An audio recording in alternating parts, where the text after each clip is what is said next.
Beberapa waktu kemudian, berangkatlah Maria dan langsung berjalan ke pegunungan menuju sebuah kota di Yehuda. Di situ ia masuk ke rumah Zakaria dan memberi salam kepada Elisabet. Dan ketika Elisabet mendengar salam Maria, melonjaklah anak yang di dalam rahimnya. Dan Elisabet pun penuh dengan Roh Kudus. Lalu berseru dengan suara nyaring, "Diberkatilah engkau di antara semua perempuan, dan diberkatilah buah rahimmu. Siapakah aku ini, sampai ibu Tuhanku datang mengunjungi aku? Sebab sesungguhnya, ketika salammu sampai kepada telingaku, anak yang di dalam rahimku melonjak kegirangan. Dan berbahagialah ia yang telah percaya, sebab apa yang dikatakan kepadanya dari Tuhan akan terlaksana." Demikianlah Injil Tuhan.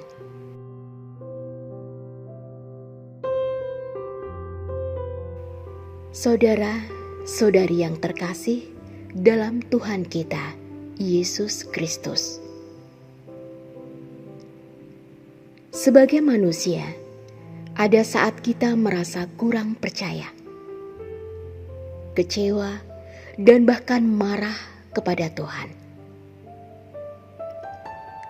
Hal ini bisa terjadi karena kita merasa bahwa Tuhan tidak mengabulkan doa permohonan kita.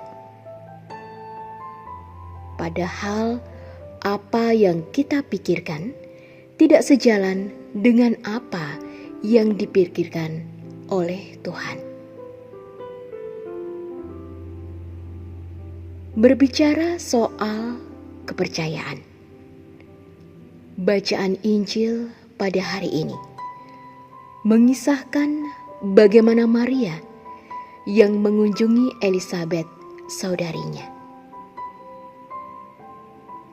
Hal ini tidak lepas dari pemberitahuan malaikat Gabriel yang mengatakan bahwa Elisabet, saudarinya, juga sedang mengandung di hari tuanya.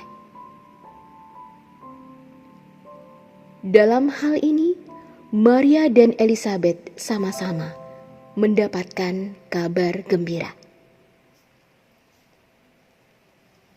Kabar gembira inilah yang memotivasi Maria untuk mengunjungi Elisabet, saudarinya.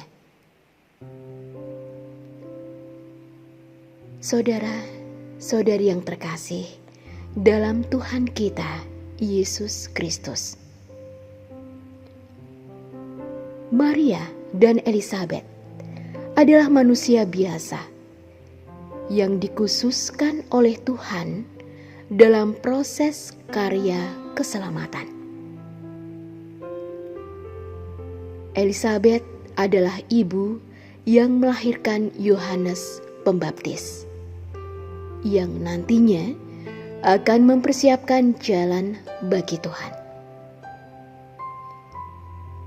Sedangkan Maria adalah wanita yang dipilih Tuhan sebagai ibu dari Sang Juru Selamat, yaitu Yesus Kristus. Jika kita melihat status mereka dalam masyarakat, mereka bukanlah orang hebat atau orang yang diperhitungkan. Namun, di hadapan Tuhan, mereka adalah orang yang dikhususkan Tuhan dalam proses karya penyelamatan. Saudara-saudari yang terkasih dalam Tuhan kita, Yesus Kristus. Berkaitan dengan kepercayaan, saya mengambil contoh kehidupan para frater di Seminari Tinggi Santo Petrus Pematang Siantar. Suatu ketika, seorang frater ingin meminjam gitar dari seorang romo. Kebetulan romo tersebut sedang olahraga. Akhirnya romo itu memberikan kunci kamarnya supaya frater itu mengambil sendiri gitarnya. Apa yang mau dikatakan dari sini adalah bahwa romo tadi percaya kepada fraternya kalau dia tidak akan menyentuh apapun selain hanya mengambil gitar yang dia butuhkan tadi. Demikian juga halnya dengan Allah. Jika kita meminta sesuatu kepada Allah, pastilah Ia akan mengabulkannya. Jika apa yang kita minta itu sesuai dengan kebutuhan kita, bukan sesuai dengan keinginan kita. Kita mengetahui bagaimana Elisabet yang mengandung di usia tuanya. Elisabet tetap percaya kepada Tuhan bahwa ia akan mempunyai keturunan. Sama halnya dengan Maria yang juga dipilih untuk melahirkan seorang putra Allah. Dalam hal ini, Maria dan Elisabet memiliki keutamaan kerendahan hati. Mereka percaya bahwa Tuhan tidak akan pernah mengingkari janjinya. Tuhan pasti akan memperhatikan hamba-Nya yang selalu menaruh pengharapan kepadanya. Saudara-saudari yang terkasih dalam Tuhan kita, Yesus Kristus.